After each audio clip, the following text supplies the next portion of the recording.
Yeah, at this point, should I even bother, guys? I mean, in all honesty, what's even the point of reviewing something that isn't even so much a movie asking to be viewed as a story or an art object of objective quality, but as a statement of accomplishment? The objective question of Zack Snyder's Justice League isn't what is it about, how it's about what it's about, or even whether it's any good in the pursuit of either of those goals, but the fact or not of its existence. This is a thing that was at one point either denied from or prevented from existing, which was then mythologized into a thing that never existed, i.e. the so-called Snyder Cut, and subsequently memed into a new existence as something simultaneously is and is not both those things, and also a new separate thing. And I mean this not as negative criticism, simply as descriptive fact. The point was to see it through after someone else said no, not whether or not it was worth doing to begin with. And so the facts of the case are thus: after having been, in what now appears to be in fuller accounting of events, less than amicably pushed out of directing Justice League and an overall charting course of the DC Extended Universe films to follow by certain elements of Warner Brothers in mid-production after the reactions came back on Batman v Superman, and the studio had second thoughts on placing its entire franchise future in his hands, Zack Snyder has to one degree or another leveraged and at times less than well-behaved internet fandom outcry, though perhaps helped more by serious charges of severe ethical lapses on behalf of his replacers by cast members and the studio's corporate parent being in massive demand of filler content for their new HBO streaming app, into an opportunity to go back and recut the film closer to his original intent, up to and including extensive new effect sequences and a handful of reshoots and new dialogue scenes, a few of which tip beyond restoration into the realm of setting up what are effectively asks for a hopefully still fervent fan base to demand further sequels despite the rest of the franchise seemingly having already moved on from that. That the filmmaker, any filmmaker, was able to wrest back control of a project unjustly taken from them and extract a measure to do justice, that they could present the original vision before the public to make their case, is both the most praiseworthy and interesting thing one could reasonably have expected to come of the entire endeavor under these circumstances, and so there you have it. It exists. I'm glad for Zack Snyder that he was able to get it done and pull it off. It makes for an interesting moment in the present discourse and will remain a fascinating cultural touchstone in the history of the genre and this particular filmmaker for years to come, perhaps decades. But it's still just not a very good movie.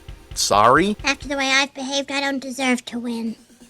Well, this doesn't deserve to win. What? The issue is, unfortunately, that while most agreed that the theatrical version of Justice League as originally released was a bland and uninspired film, what was also most agreed on, at least in film critic circles, was that along with that it was also suffering from most of the issues that plagued its predecessors in Batman v Superman and Man of Steel, where Snyder had much more control. Thinly developed characters, cart before the horse world building, overemphasis on lore and texture rather than personality or connection with the audience, and a tonal whiplash between grandiose pronouncement and innate comic book weirdness that constantly seemed afraid of its own shadow. What this effectively means is that apart from aesthetic differences that are superficially interesting in and of themselves and impressive in the way that meticulous animation and after-the-fact re-editing trickery often is, Zack Snyder's Justice League and Justice League, the theatrical film ostensibly put together by Joss Whedon, are much more similar than they are different, telling the same basic story, only the new one is much more drawn out with additional scenes referring back to prior films. This one is no longer pretending to have forgotten happened, while also featuring setups for sequels that it's pretending might still happen, built around mostly the same big set pieces, only bigger, with different designs for the monsters and more blood and gore to the casual violence, the same extremely basic thematic conceit of the invading space monsters banking on humanity being too divided to thwart them, and the hope against this being Ben Affleck's ability to rally exactly 6 people together to tolerate each other long enough to prove that this is not the case, being afforded all the shivering grandeur of an eschatological sermon, and the same baffling failings of none of the characters having much in the way of distinguishing personality traits or depths of relatability to the audience or to each other, outside of their shared straining under the weight of all this responsibility that's been heaped on their expertly chiseled shoulders. Batman is an aging, angsty, feeling down about his life choices guy, and more or less outright says he's funding a superhero paramilitary outfit because he'll be damned if he's gonna do this motherbox shit by himself. Wonder Woman apparently really has just been walking the earth with no other defining character traits than being very, very sad about the loss of Chris Pine's penis for 100 years. Cyborg is angry because his father didn't go to enough of his football games when he was a human kid, and even angrier because when he used mad science to bring him back from the dead, he also got super robot internet powers that basically make him Iron Man, but also the Matrix if it was a person, so he might just be God now, but he has to be shiny and he doesn't like that. Aquaman is just kind of a standoffish dick for no reason, because if you let Jason Momoa show even a hint of charisma, he'll overwhelm the rest of the movie. And the Flash is just sort of doing a comedy impression of what boomers think Gen Z kids talk like, so people won't notice that if your power is to move really fast, as expressed while everyone else moving in slow motion, while Leonard Cohen sounded like needle drops crank on the soundtrack, that means you have the same power as every other person with a speaking role in a Zack Snyder movie. Mostly, they all just seem tired. Of all the different origin stories fussed over for for generations to justify DC Comics' pantheon of demigods starting their own clubhouse to hang around and do their super stuff together, other than it would be neat and people would buy comic books about it. Snyder's vision of the Justice League is the first one I can recall effectively positing that everyone was just worn out and done with it, and figured consolidating the brand was a good way to spread out the workload. There's an excruciating bonus scene where another character pops up to offer their services to Bruce Wayne, and he practically rolls out of bed to tell them they should come back when the HR girl is at her desk, the kind of thing the Venture brothers used to do as a joke about plot tedium, now loaded in for the real thing. In terms of big fancy newness, we're meant to be impressed by the expanded presence of villain leader Darkseid and teases of Planet Apocalypse and the evil end of the New Gods character showing up, intended to be the looming threat for the second part of all of this back before the film was originally shooting and the studio had already talked Snyder's ambitions down to a more manageable let's see how the first one goes to immediately follow Batman v Superman. The changes and additions here, though, are, despite some impressive CGI character work, largely superficial in nature and does little to alter the course of the film proper, whereas the theatrical version involved dreary villain Steppenwolf scouring the Earth for recently unearthed doomsday artifacts called Mother Boxes in the wake of Superman's passing. In the new version, a different-looking Steppenwolf, now marginally recharacterized as a beaten dog henchman of the real baddies, is, well, he's still doing exactly that, but in a twist you'd think someone with 4 hours of movie to fill up would find time to make more complex or at least compelling, discovers midway through his search that the insignificant Earth actually just happens to be the lost random planet where his master Darkseid suffered his one and only defeat and managed to lose a different, more powerful doomsday weapon somewhere on its surface, which means basically that a threat that was already characterized as the end of the world is now even more so the end of the world because another more evil guy might show up if they don't stop the first one in time.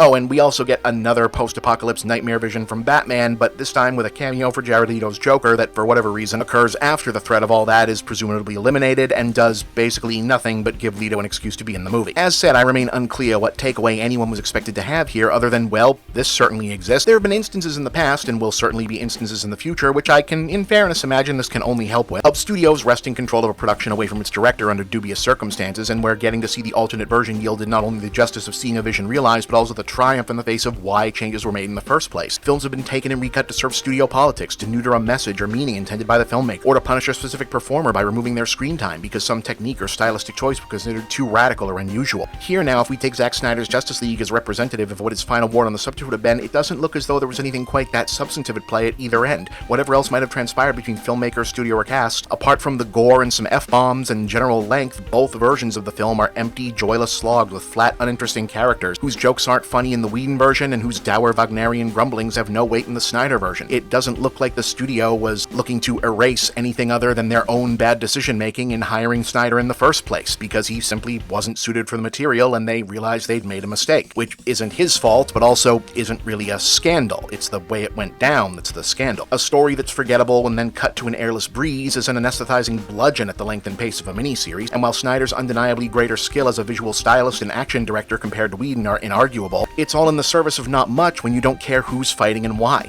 The entire thing is like watching a compilation of animated cutscenes from the campaign mode of one of the Injustice games, with the same tone and level of cinematic quality to the dialogue, unfortunately. Now look, I gave the original quote-unquote release 1.5 stars back when we were doing star ratings, so generously, I feel like this one should get a 4 out of 10, which really should be a 3, but I'll extend propers that yes, Snyder and his reshoot team put together a few solid-looking new battle set pieces that, you know, don't mean anything, but definitely look cool, and also, apart from whatever else supposedly happened with him in the studio, which does sound shady as hell and should definitely be investigated and brought further to light, even though there really isn't much on the page other than exposition for Ray Fisher's extra scenes as Cyborg, you can really tell he was working hard to do something with the part, and he's clearly a fine actor who deserves a shot with better material on a project that doesn't screw him over. So, okay, 4 out of 10. Are we done now? Can we all just move on to other stuff? Even just other Batman stuff at this point? Please?